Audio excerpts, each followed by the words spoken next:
Good morning, everybody. Good morning, Philippa, but good morning to everybody else out there. And it's 9:30 on a Monday morning, and we've had the giggles. So I don't know how today is going to go, but we will find out. We're going to talk about showing up. Now, showing up when you get to our age or a certain age gets harder, I think. And there's a few reasons it gets harder. It's because we have so many insecurities. We feel a bit invisible because we've got to that age. We start doubting ourselves about all kinds of things. Am I good enough to do this? You know, are all these young people so much better than me? I can't do the technology. I don't know that I look good enough to be on video anymore. How do I show up? Is it just video? How else can I show up? I think there is just so much going on. So would you agree, number one, Philippa? Oh, absolutely. And good morning. Good morning, Sally. Good morning, everyone. It is all about showing up so that you can stand out, because we are all unique and we are all bringing something to the party, and reframing that, oh, I'm not good enough, I'm too old, I don't know what I'm doing, I can't work the widget, whatever it happens to be, is actually more of an excuse for yourself, because you're feeling like you want to sort of hide away.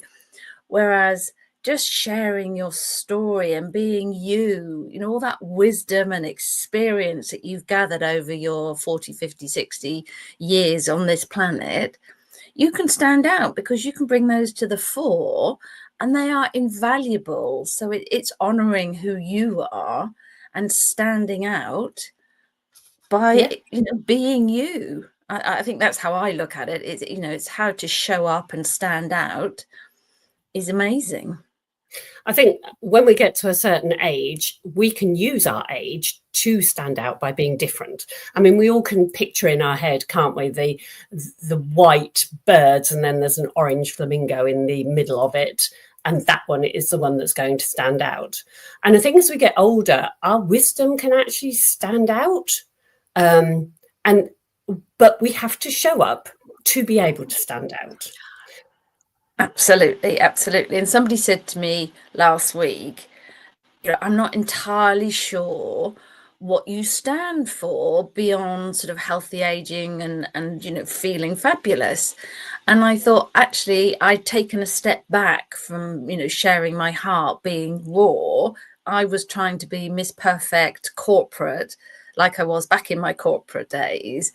And I'd forgotten to show up as me, which is what makes me stand out. And it really made me stop and think, oh, okay, yes, no, that is right. I need to show up and I need to stand out as me, not trying to be who I was 20 years ago. Because that's exactly. not who in those 20 years, a lot's happened to you. And actually, it's the things that have made you unique that are different. And quite often they're quite hard things that have gone on, but that is what allows us to stand out, because, you know, we can't compete with 20, 30-year-olds who are massively brilliant at all the technology and can do all that. And we shouldn't be, because there's a place for us all. And lots of people are looking for people of our age, because they're our age, that they want to find us. But if we are not standing out enough for them to be able to see us and have those stories so that they can connect with them and go, that lady gets me because blah, blah, blah, blah, blah, then we're not doing our job right. But it is just so hard. And I think we have to, from a personal brand point of view, we have to find our voice. And that may not be the same voice as we had X number of years ago, or in the previous job, or in the previous life. It's a new voice. And it's a voice. It may sound a bit croaky sometimes at 9:30 on a Monday morning. But our voice is our message, whether that be verbal, whether that be written. And though that is what we have to take. And I think perhaps it's small steps. I don't know about you, Philippa, but I think small steps is easier. Oh, absolutely.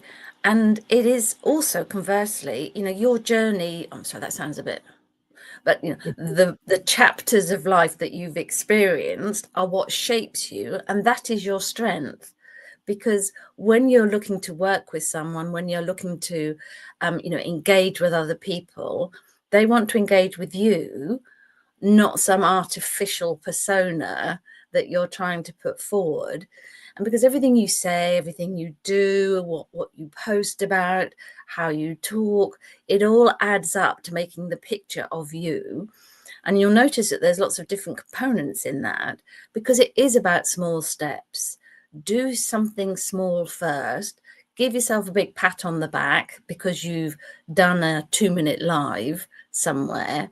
Give yourself a pat on the back when you've shared a little bit of your story. You don't have to lay bare your entire soul and all the gnarly bits of your personality and the ups and downs of life. That's a choice on what you choose to share. But where you are comfortable, do something small consistently with it. Yeah. Lots of small steps make a huge difference. And I think it's, as you say, celebrating those small steps. So it's building confidence, because people say, well, you've got to go out there and be confident. Confidence doesn't grow unless we have those small little achievements. But we forget what those small little achievements are. And so I think it's really important to write them down, to celebrate them, and then you sort of move on to the next one. It's like you come out of your comfort zone. I remember a comfort zone was always that rectangular box, and you can pop out of the side of it just a little bit. But what happens is that rectangle grows the whole way around. And that's now your comfort zone. And then you just have to come out a tiny bit more. And before you know it, that rectangular of your comfort zone is so much bigger, because you just did teeny weeny little things as you went along. And yes, I'm speaking for me, but I'm guessing it's the same for you. Technology is one of those teeny weeny little things that I've had to do very small steps to get competent, so that I can arrive on here. When my screen breaks behind me, I can do that. When my computer won't attach to the Wi-Fi, I can do that too. And they don't panic me quite the same as they used to a few years ago. How about you? Yeah, absolutely. Because if you're trying to compare yourself to someone who is in their 30s that has spent their entire life being in the technology world that you may not have come to a little bit later in life, and they're like, oh my gosh, TikTok, or oh my gosh, this, that, or the other is the best thing, and you need this widget and do that. Don't compare yourself. Just take a little step, a small step forward, so that you learn something that you didn't know yesterday or last week or last month. And it doesn't have to be every day trying to become a pointy-headed tech person. You just need to know what will make your life easier. And the comparison piece is a soul sucker. I mean, it really is. Mm-hmm. But if you talk to people and you ask how they do something, or it's about collaboration. It's not competition. You're not asking them for their marketing secrets. It's like, oh my gosh, I'm really struggling with this bit of widgety life. And then, oh gosh, I was too, and I shared this. Because that's how we all learn, is by exchanging ideas and information. I think you're absolutely right there. It is collaboration. And I also think you should do what you're good at and get other people to do the stuff you're absolutely rubbish at. But that isn't always practical. I mean, we do have to know a certain amount of stuff. And I think if we learn something, actually, this could be it. You can post 3 times a week. Today, I learned how to do this. Oh my God, it's changed my life, blah, blah, blah, blah, blah. So the outcome is there, and other people go, oh, right, yeah. Light bulb moment. If I can learn how to do that, I can do this. Yeah, absolutely. I reached out. God, I sound like a yuppie. I connected with somebody. I connected with somebody. Yeah, I connected with somebody on Instagram who's relatively high profile, and she'd written an article about a subject to do with healthy aging. So I was like, oh, that was really interesting. And, you know, she's a New York Times columnist, you know, so reasonably high profile. And, you know, she said, oh, I'd love to have a connect. So I said, shall I, you know, do you have an online diary link? And she said, oh, no, I've been trying to work out what to do about that. So I said, oh, I use Calendly because it's really easy. And she was like, oh my God, that's fantastic. Send me yours and I'll have a look at what you do. So it doesn't matter whether somebody who is in your head is so much further along, you know, they're in chapter 58 and you feel like you're in chapter 3. There is always an exchange that you can have together. Yeah, absolutely. And so I think it takes, because it would have been very easy for you to have felt overwhelmed, not confident, talking to somebody who perceivably is at a much further way on in their journey, the book or whatever. But when you get down to it, everybody has those same issues. And sometimes you think, how did you not know that? But you know, it's incredible, isn't it? But our wisdom, I think, is the one thing that makes us stand out. But then we also have to have the confidence to be able to come out and you know, and be happy that what we look like is everybody else is going to see. And that's the key. It's not that you have to look perfect. It's not that you just have to feel good and know that you are confident going out there. But I always think it does help with your confidence if you, I don't know, my grandmother definitely used to say, you know, she's mutton dressed as lamb. That does not go anymore. You know, we all frequent the same shops, whether we're 80 years old or 18 years old. You know, that's what it is. And I think anybody can wear anything they feel comfortable in, but you have to feel comfortable. But you only feel comfortable, I think, when you know you look good. Yes.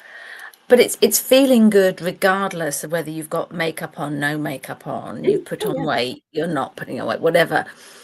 You know, I posted some pictures from a charity event I was involved in yesterday, and I was wearing one of my son's old Christmas jumpers from school.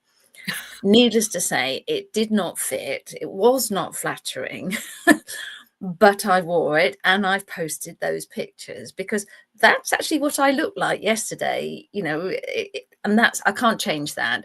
And I felt good that I'd chosen something Christmassy at a Christmas bazaar. Okay. Yeah. You know what I mean? So it's not about looking wonderful and stylish and elegant. I was in the moment and that's what I chose to wear. And that's who I was yesterday. Yeah. That's, you know, and that's fun. You know? But you probably learned, I'm guessing, that next year when you go, you're not going to wear that same jumper because you'll go. I discovered it was really itchy. So I'm never going to, it was really hot. No, never again. And I did look like it rippled in all the wrong. Anyway, yes. So, but I didn't mind because I was embracing that present moment, and that's been, you know, taking a series of small actions to think, oh, do you know, I should have had that cut. Oh, you know, my lips look dry, and all the things that you worry about. And it's like nobody's actually looking; they just want to hear your story. They want to hear what you're doing. And if it resonates with them, they might go, oh, yeah, that person gets and has done what I've done, felt what I've felt. And then they're going to engage with you. And you never know where that's going to spin off into. You've helped someone, that's enough in itself. But you might develop a friendship. You might develop a business collaboration. You just don't know where that's going to go. Yeah, I think it's very true. I always find when I go networking, because that's one of the things where you think, well, I've got to stand out in networking because there's 40 people here, 20 people here. What makes me different? Now, obviously, I come from a stylist background, so I always, if I'm on Zoom, have this behind me. And so many people go, you're the lady with the sequins. Oh, I remember your sequins. And in some ways, standing out is an ability to be remembered. Now, you may be remembered for that Christmas jumper because, she was the lady in the Christmas jumper. And I think being remembered. So when I go networking, I will usually put on something that's a little bit different, colourful, bright, or something that somebody's going to say, oh, and then they remember that, because you have to have a hook. I don't know, when I'm trying to learn somebody's name, I have to have a hook with the name, because otherwise I've got no chance of remembering the name. So it's the same sort of thing. If you want them to remember you and to stand out, you've got to give them something that they can remember. And so for me, I always use my sequins, but as I say, I always use dressing as well, because that's part of my history. And how about you? What would you agree that yesterday people might remember your Christmas jumper? Yes, probably, because I look at the pictures from everybody else, and I think I'm the only one in a Christmas jumper. But there we go. It worked for me. But I wear this colour a lot. And people remember that. They also remember, I'm quite often complimented about my energy, and I'm quite positive. What I post about is all about positive aging. I'm pro-aging. So people go, oh, yes, to the point where yesterday somebody came up to me and said, oh, I saw somebody and had a stand. It was all about midlife. And I said, oh, have you met Philippa Taylor? And she went, yes, I have. And we're already working together. But the fact that a third party thought that they wanted to connect the two of us, I was like, okay, my job is done. And that's what standing out means. It means you're rememberable, and that the other people will remember you, and they can refer you or say, have you seen, exactly as you have just done, which is the greatest way to show up, is to be remembered for something. But you have that choice what that thing is. And I think that's what personal brand is. It is the choice and knowing all the things that you can be remembered for, and having to do some deep work to go, I know these are my skills. I know these are my stories. I know this is my expertise. I know I look good at this. Because of that, I can stand out with all those things. So people will remember me. But it's small steps. Small steps to build your confidence, get out of that comfort zone, which is tremendous.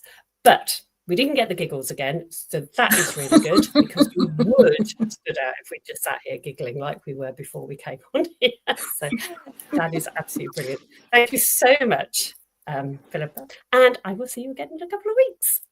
Lovely. Thank you so much, Sally. You.